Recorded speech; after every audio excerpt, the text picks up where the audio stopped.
So in 2007, you all came together and said, we're going to pass this, and you did, and it ended up being a 10-year levy to support arts and culture in our community. It's a cigarette tax of 30 cents a pack.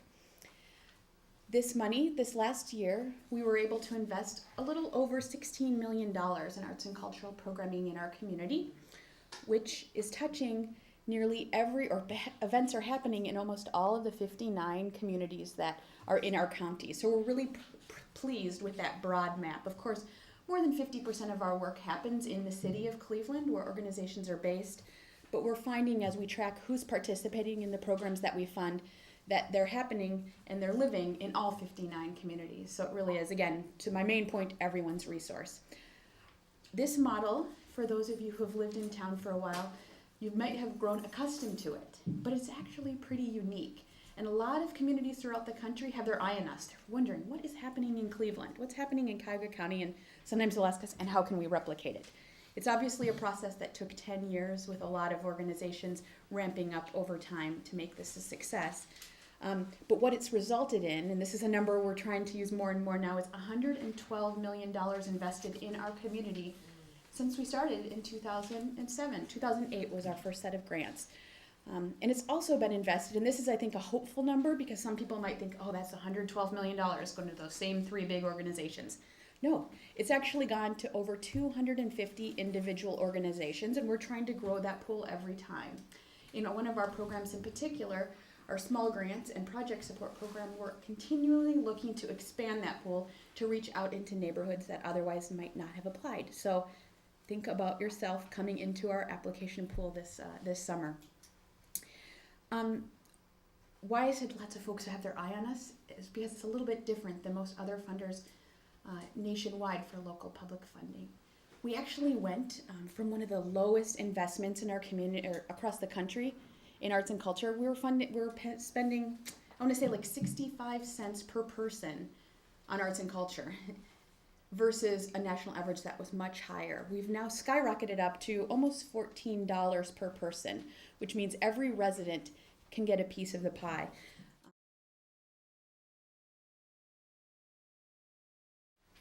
I think everyone's probably already heard me say now a million times, what matters is how you're public facing and the public value you offer the community. So I think unlike when you go into a foundation and you kind of prep your request and you say, I want $5,000, I want $1 million, and this is what my project is. For us, it really comes down to the three funding criteria that we use across all of our programs. It's what we call public benefit, so how are you connecting with your community? It's artistic and cultural vibrancy. So notice we don't use the term artistic excellence. As a public funder, we're not judging, is your art excellent? Because maybe I don't like hip hop and I love ballet, or maybe I love ballet and I don't like, some other art form or some sort of nature or science piece. It's not for the public funder to decide, is your art form art? It's more, is your art form or is your science and nature vibrant? Is it connecting? Is it changing? Is it making people think differently? Is it connected with your mission? So that's kind of a second piece. And then, more within our operating support program, but then some in our project support. It's just kind of like organizational capacity. Can you manage today? Can you plan for the future? Do you have kind of what it takes to run an organization, strong board, that kind of piece? But it really does come back to that public value is how is your work connected? Especially with the operating support program, because you're presenting your whole organization. It's not like a project that you select. When you are in the project support program, it's a little different. But again, it's those kind of three same pillars. And we don't tell you what to request. We give you guidance around kind of what might most successfully fit the funding criteria, but it's up to you. Like other local, state, and national funders, both in the arts, humanities, we use a panel process. So when I was jokingly saying like, oh, I'd love for you to take me out for lunch and pay for everything and say how funny I am, and then I therefore think your project was great and give you lots of money, that's not at all, one, we have ethics codes against that, but two, that's not how our process works. And why I said we kind of champion your work and cheerlead you up to the process, our staff's role really begins at policy. We develop all the grant guidelines. We do the allocation of the budget along with our board. We do all the policy planning, present that to them throughout the year, and then we do all the technical assistance, workshops, planning, training. But when it hits deadline, that's when we turn over the decision making, at least from the evaluation standpoint, to a panel.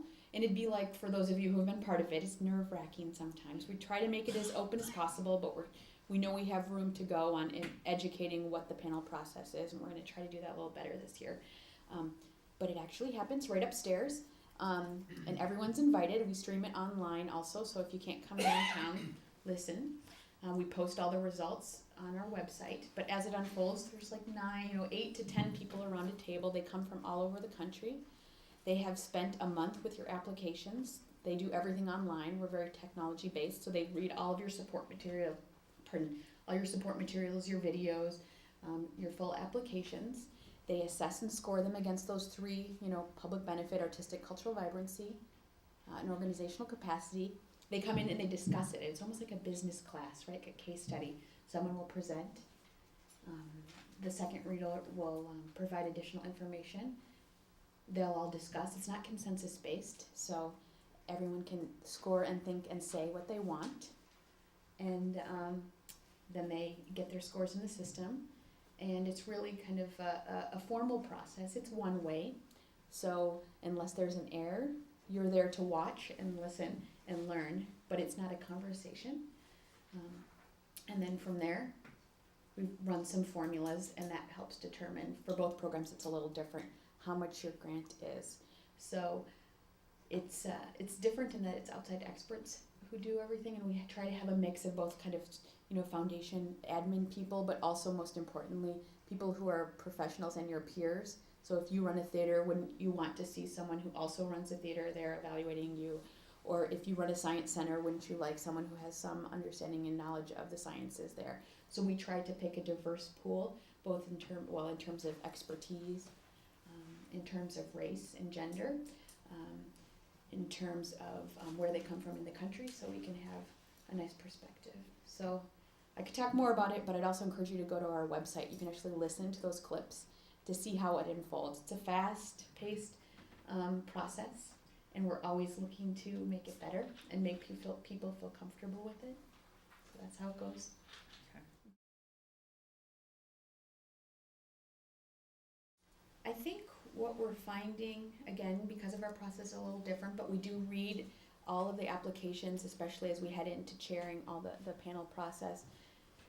When groups are really what I call like navel gazing, when their entire project focuses on themselves. Sometimes we have application questions that say, tell us about a partnership, or who are the other stakeholders involved in your work? And I can tell you specific examples of organizations who have responded to that question. We don't have any stakeholders. This is a project that we do by ourselves. Mm-hmm.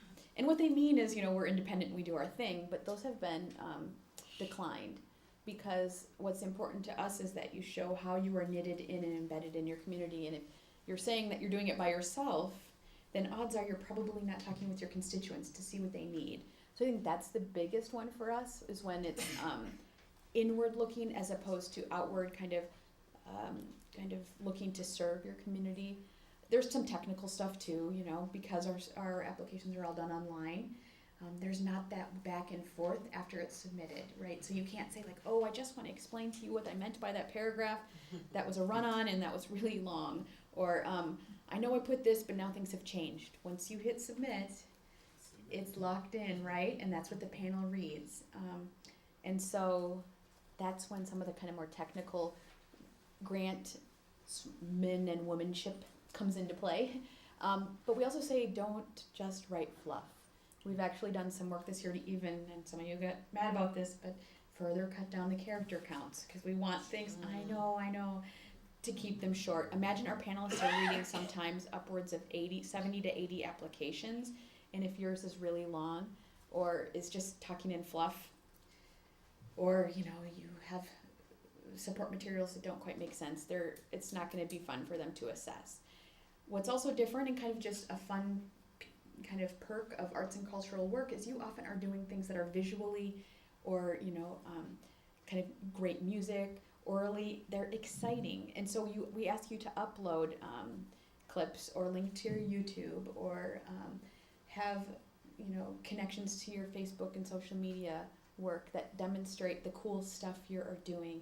And so we have a whole set of webinars and materials on our website that can walk you through the technical aspects of like what makes a good application, and hey, I'm new to this, what is a support material, and is it more than just my board list? Yes, it also includes a series of ways that you can, on the cheap, with your cell phone camera if you want, upload a video that shows what you're doing. So that kind of stuff, the big picture thing is public benefit. If you can't demonstrate that you're doing something for your community, the application's not going to go far. But then, like a normal request, if it's not very clear, or if you really don't put your all into it and tell it from the perspective of someone who doesn't know anyone who doesn't know your organization. We often tell our groups, when you've written your application with your team, because hopefully even if you're a one-person volunteer, you have someone else helping you out, or if you're a 100-person organization, write it as a team, set it aside, give it to someone else who doesn't work at your organization to read, and then see what they say, what makes sense and what doesn't. Because our panelists are all from out of town, and so they don't know our community like you do, and so it'll be important to read it as if you were new to town.